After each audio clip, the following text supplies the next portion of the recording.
Prabowo dianggap melanggar hak asasi manusia dengan melakukan penculikan aktivis, disiksa dan dibunuh sampai sekarang. Beberapa aktivis hilang, entah misteri ini kapan akan terkuak dengan gamblang. Prabowo berasal dari keluarga ningrat. Kakeknya adalah pendiri Bank BNI. Coba deh tantang dia untuk menginap di rumah warga. Tidak sampai 1 minggu mungkin sudah menyerah. Memang ini tidak bisa jadi syarat pemimpin yang dekat dengan rakyat.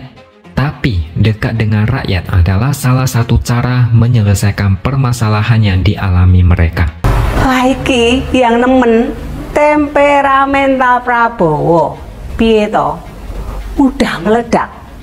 Bahkan sering melakukan pemukulan ke ajudannya, pernah memukul meja di depan ulama, atau waktu kampanye Pilpres 2019 lalu menggebrak meja yang sampai sekarang masih viral dengan sajian wirawirinya video parodinya itu. Bahkan terakhir dituduh menampar dan mencekik wamen saat sidang kabinet. Kalau pukul-pemukul itu MMA kali ya?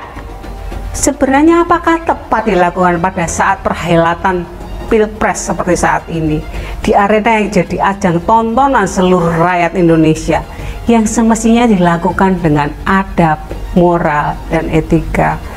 Kan sudah seharusnya dijunjung tinggi. Hanya Ganjar yang bisa berjarak sangat dekat dengan mereka, yaitu menginap di rumah warga. Banyak calon pemimpin yang teriak-teriak akan berjuang demi rakyat, jungkir balik demi rakyat, sebelum mati mau mensejahterakan rakyat. Bahkan ada yang berdoa sampai teriak-teriak kepada Tuhan supaya diberi kesempatan untuk memimpin. Tapi sedekat apa mereka dengan rakyat? Apa yang mereka lakukan supaya lebih paham dengan penderitaan rakyat? Kebanyakan cuma pencitraan dan lip service. Kebanyakan cuma mendengarkan keluhan warga, lalu janji ini itu dan selesai. Tidak ada sesi deep talk atau pembicaraan yang mendalam seperti yang dilakukan Ganjar di rumah warga. Ya, bahkan ya, kalau ya saya mencermati pernyataan Ahok yang mengatakan bahwasanya mengenai kekuasaan dan pemimpin yang teruji, maka jelas ya pernyataan itu semakin mengarah kepada sosok Anies Baswedan dan Prabowo Subianto. Ya, sekarang nggak mungkin lah kalau kemudian itu mengarah kepada sosok Ganjar Pranowo. Nah, mengapa bisa seperti itu? Ya, sekarang begini ya, dari 3 baca pres yang ada saat ini, kan cuma ada 2 nama yang pernah gagal atau dipecat. Anies ini pernah dipecat dari jabatannya sebagai Menteri Pendidikan. Kemudian Prabowo Subianto juga pernah dipecat dari Satuan TNI.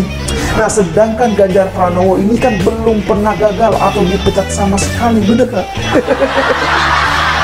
Jadi sekali lagi ya, kalau bicara soal pemimpin yang teruji, maka jelas itu adalah Ganjar Pranowo.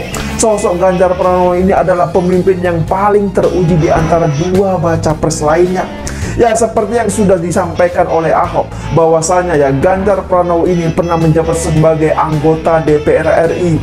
Kemudian dia juga pernah menjabat sebagai Gubernur Jawa Tengah 2 periode. Dan sepertinya Ganjar Pranowo nanti juga akan menjabat sebagai Presiden 2 periode.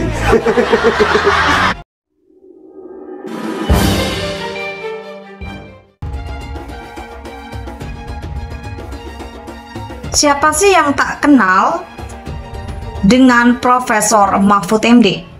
Pria kelahiran Sampang 13 Mei 1957 ini begitu familiar bagi masyarakat Indonesia.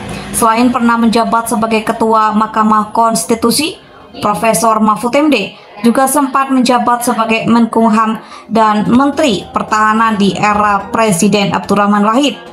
Tak mengherankan jika jabatan-jabatan mentereng itu pernah beliau duduki, sebab Profesor Mahfud memang orang yang cerdas. Dalam hal bersikap, Profesor Mahfud juga terkenal objektif, terlebih ketika bicara soal hukum. Beliau bicara secara profesional berdasarkan etika akademik, tak peduli terkesan mendukung atau mengkritik pemerintah. Profesor Mahfud selalu katakan A jika memang hal tersebut seharusnya A. Makanya fans beliau berasal dari 2 alam, cebong dan kampret. Keduanya sama-sama menyukai sosok pria bernama lengkap Muhammad Mahfud ini. Tadi malam beliau menjadi bintang tamu talk show di sebuah stasiun televisi nasional. Jujur, saya masih saja dibuat kagum oleh seorang Mahfud MD. Beliau masih konsisten dengan gayanya yang santai, humoris, namun tetap tegas dalam menyampaikan sesuatu. Pembawaan acara mengawali pembicaraan seputar drama penentuan cawapres Jokowi. Beberapa waktu lalu, saya yakin dengan menyinggung hal ini seperti mengajak sebagai pendukung Jokowi untuk kembali mengenang kekecewaan itu. Jujur, waktu itu saya juga sempat kecewa secara kultural maupun struktural. Saya adalah orang NU, bukan berarti saya langsung srek begitu saja. Ketika secara mengejutkan koalisi partai pendukung Jokowi bermanuver memilih Kiai Ma'ruf Amin sebagai cawapres, namun saya sadar betul ada hal yang lebih penting, yakni Indonesia. Dilihat dari sisi manapun, negeri ini masih amat sangat memerlukan Presiden Jokowi untuk memimpin kembali. Rasanya terlalu konyol jika karena sebuah rasa kecewa lantas kita menanggalkan dukungan kepada Presiden terbaik sepanjang sejarah. Toh terpilihnya Kiai Ma'ruf Amin adalah mutlak atas kehendaknya. Saya yakin siapapun orangnya, asal dia punya iman, pasti sepakat dengan poin terakhir ini. Oke, kita kembali ke pokok bahasan. Pancingan pembawa acara tak berhasil menjebak Profesor Mahfud.